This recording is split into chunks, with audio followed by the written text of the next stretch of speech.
प्रदीप शर्मा निवासी 1363 पुरानी बस्ती नौबस्ता थाना हनुमान विहार कानपुर नगर मेरे पड़ोसी सुनील दिवाकर तथा उनके पिता के खिलाफ पंकज सिंह एक फर्जी झूठी एफआईआर देकर 18 जुलाई 2022 को थाना बीदनू कानपुर नगर में मुकदमा संख्या 329 धारा 392 406 323 504 506 427 आईपीसी के अंतर्गत क्राइम जांच में पंकज सिंह यादव वादी ना तो घटना की तारीख न ही एफआईआर के तत्व को साबित किया, लेकिन फिर भी मुझे सुनील दिवाकर व उसके पिता मुझे जेल भेजने की धमकी देकर तत्कालीन सीओ तेज बहादुर सिंह 3 लाख रुपए तथा कालीन थाना अध्यक्ष बीदनू प्रकाश चंद शर्मा 2 लाख रुपए जबरन वसूली पर हम लोगों को मामले को रफा दफा करने की बात की। लेकिन अचानक दिनांक 28/9/2022 को करीब 3:30 बजे वर्तमान थाना अध्यक्ष बीदनू अपने साथ पुलिस लेकर प्रार्थी को उसके घर अवस्था से पूछताछ पकड़कर ले गए हैं। थाना बीदनू के बाहर हमसे बात की, मामला बड़ा गंभीर है, तुम हमें 5 लाख रुपए दे दो, तुम लोगों को जेल जाने से बचा लेंगे। 2 दिन का समय दिया। राजकिशोर भदौरिया सिपाही को रुपए के लिए लगा दिया। मोबाइल से कई बार बात की। दिनांक 30/9/2022 को करीब 9:30 बजे सिपाही राजकिशोर भदौरिया प्रार्थी के घर आकर कहा, ऐसे शून्य साहब ने भेजा है, इसलिए भेजा है कि पैसे दो, नहीं तो मैं तो दो, नहीं तो मोबाइल कर फोर्स बुलाते हैं, तुम्हें टान कर ले जाएंगे और 100 ग्राम चरस में लगा देंगे। प्रार्थी ने अपनी इज्जत बचाने के लिए 3 लाख रुपए दे दिए। उसने धमकी दिए कि 2 लाख रुपए और देना है, नहीं तो प्रार्थी के पास पैसा न होने के कारण उसको लगातार खाकी से धमकियां मिल रही है कि झूठे मुकदमे फंसा देने के लिए प्रार्थी ने थाने में शिकायत की। कमिश्नरी शिकायत मुख्यमंत्री पोर्टल आला अधिकारियों के बराबर चक्कर लगा रहा है, कोई सुनवाई नहीं होती जा रही है। उसकी प्राथमिक की कोई जुर्म नहीं किया है। पंकज सिंह यादव भूमाफिया पुलिस की मिलीभगत से पंकज सिंह यादव ने रुपया वसूल लिया है। मेरी रिपोर्ट दर्ज की जाए, तत्काल जांच की जाए। पूरी खबर देखने के लिए बने रहे क्राइम यूपी अलर्ट से संवाददाता सुनील तिवारी के साथ। सर क्या नाम है आपका? प्रदीप कुमार शर्मा।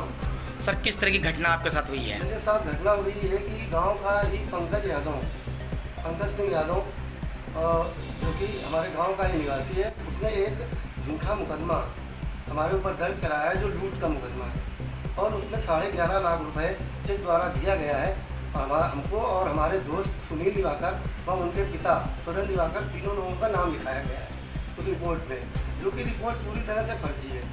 लेकिन इससे दबाव बनाया गया, ये जुलाई की घटना है, हमारे ऊपर दबाव बनाया गया पुलिस द्वारा। सीओ साहब ने 3 लाख रुपए मांगे और एसओ साहब ने 2 लाख रुपए मांगे। बोले आपका मुकदमा मैं तभी खत्म कर सकता हूँ जब आप मुझे ये इतनी की रकम दोगे।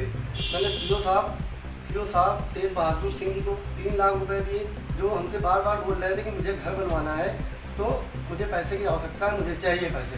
अभी तो मैं कम मांग रहा हूँ, नहीं तो फिर मैं ज़्यादा मांगने लगूँगा। और एसओ साहब जो प्रकाश चंद शर्मा जी हैं, इन्होंने कहा अगर मुकदमा से अब बचना है तो मुझे 2 लाख रुपए भी चाहिए, और मैंने डर की वजह से इन लोगों को 5 लाख रुपए दे दिए। आगे की कार्रवाई किस तरीके कर रहे हैं आप? आगे की कार्रवाई सर, मैं थाने पे भी गया, चौकी पे भी गया, तो सर हुआ ये कि जो सीओ साहब थे और एसओ साहब को जब हमने पैसा दे दिया, तब उन्होंने कहा कि अब आश्वासन दे दिया कि अब आज के बाद आपका इस मुकदमे से कोई मतलब नहीं है और आपका ये मामला ख़त्म हो गया।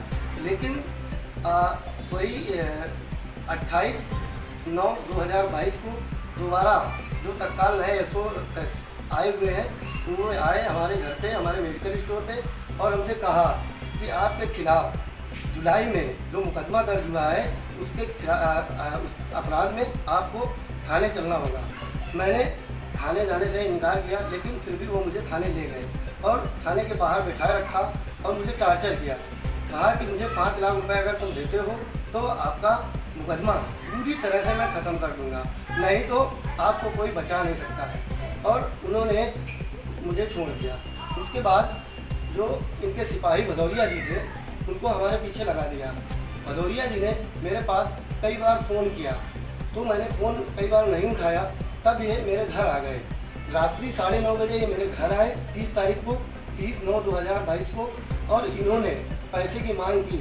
कहा अगर पैसे आप आज नहीं देते हो 5 लाख तो मैं एसओ साहब को अभी फ़ोन करके बुलाता हूँ और तुम्हें 100 ग्राम चरस लगा के, और तुमको सुनील को, तुम्हारे सुनील के पिताजी को, तीनों लोग को उठा के जेल में डालूंगा, ज़िंदगी भर जेल में सड़ोगे।